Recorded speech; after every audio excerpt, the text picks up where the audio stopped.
Apresente-se ao 34º Congresso. Sou o Fernando, 18 anos, daqui de Goiânia. E para quem que você vai fazer pergunta, Fernando? Pro Divaldo. E qual é a pergunta que você tem para o baiano mais querido? O que dizer sobre a ideologia de gênero? Obrigado, Fernando.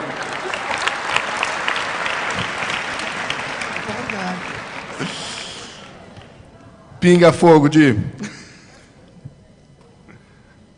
Eu diria, em frase muito breve, que é um momento de alucinação psicológica da sociedade.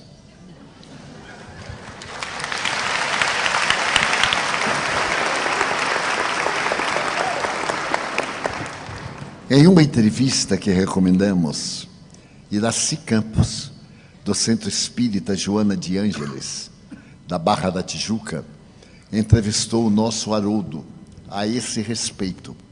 E as respostas, como as perguntas, muito bem elaboradas, propiciaram a Haroldo abordar a questão do ponto de vista legal, moral, espírita e social. Vale a pena, portanto, procurar na internet esse encontro de Iraci Campos com Haroldo Dutra. Haroldo disse, em síntese, eu peço licença a ele, que se trata de um momento muito grave da cultura social da Terra e que é naturalmente algo que deveremos examinar em profundidade, mesmo porque nós vamos olhar a criança, graças à sua anatomia, como sendo o tipo ideal. E a criança, nesse período, não tem discernimento sobre o sexo. A tese é profundamente comunista e ela foi lançada por Marx, sob outras condições, que a melhor maneira de submeter um povo não era escravizá-lo economicamente, era escravizá-lo moralmente. Como nós vemos, através de vários recursos que têm sido aplicados no Brasil nos últimos 9 anos, 10, em que o poder central tem feito todo o esforço para tornar-se o patrão de uma sociedade em plena miséria econômica e moral, porque os exemplos de algumas dessas personalidades são tão aviltantes e tão agressivos que se constituíram legais e, porém, nunca morais.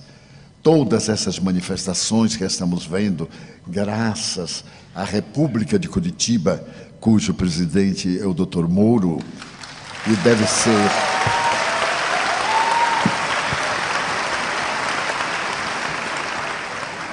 o desnudar da hipocrisia e da criminalidade. Aliás, o Evangelho recomenda que não deveremos provocar o escândalo. E o nosso venerando juiz não provocou o escândalo, atendeu a uma denúncia muito singela. E, no entanto, levantou o véu que ocultava crimes hediondos, profundos, desvio de dinheiro que poderia acabar no Brasil com a tuberculose, com as enfermidades que vem atacando recentemente, poderia educar toda a população e dar-lhe o que a nossa Constituição exige: trabalho, repouso, dignidade, cidadania. Mas determinados comportamentos de alguns do passado muito próximo estabeleceram o marxismo disfarçado e a corrupção sob qualquer aspecto como um princípio ético.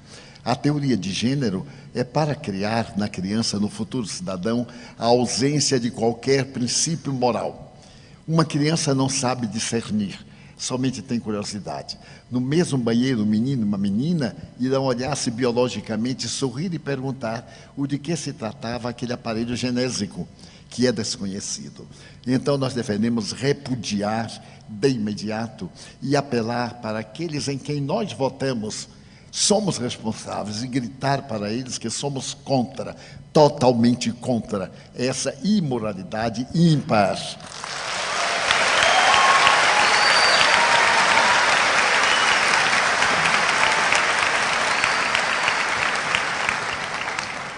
Vão me perdoar uma blasfêmia agora para adultos. Os espíritas somos muito omissos. No nome falso e na capa da humildade, achamos que tudo está bem, mas nem tudo está bem. É necessário que nós tenhamos voz. O apóstolo Paulo jamais silenciou ante o crime, a imoralidade, e Jesus, muito menos. Ele deu a César o que era de César, mas não deixou de dar a Deus o que é de Deus. Muitas aberrações nós silenciamos. Afinal, disfarçadamente, vivemos numa república democrática. E os nossos representantes lá chegaram pelo nosso voto. Já está na hora de acabar de votar por uma opercata japonesa. Já está na hora de deixar de votar por causa do emprego que vai dar ao nosso filho. Pensarmos na comunidade. Uma comunidade justa, não faltará emprego para todos. Uma sociedade justa, de homens de bem, de mulheres dignas, naturalmente estabelecerá as leis de justiça e de equidade. Então nós evitaremos essas aberrações. O aborto provocado, esse crime hediondo que está sendo tentado tornar-se legal, por mais que seja legal, nunca será moral. Não somos contra quem aborta por essa ou aquela razão. Falamos em tese, matar é crime, seja qual for a aparente justificativa. E agora, com a tese de gênero, estamos indiferentes. E de um momento para outro, pela madrugada, os nossos dignos representantes adotam.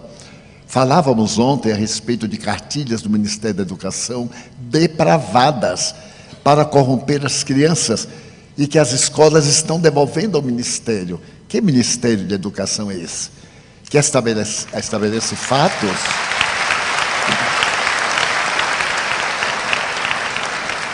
Deu uma indignidade muito grande. Os pais devem vigiar os livros dos seus filhos e, naturalmente, recusarem. Nós temos o direito de recusar. Nós temos o dever de recusar. Victor Hugo já nos falava há mais de 150 anos, um grande pecado é a omissão. E Kardec nos falou que não era nobre apenas não fazer o mal, porque não fazer o bem é um crime muito grande. Então precisamos ser mais audaciosos, espíritas, definidos, termos opinião. A doutrina nos ensina. E para os jovens, eu direi que há uma ética, liberdade. O sexo é livre, livre sim, mas ele não tem a liberdade de indignificar a sociedade. Poderemos sim exercer o sexo, é uma função do corpo e também da alma, mas com respeito e com a presença do amor. Portanto, a teoria de gênero, jamais.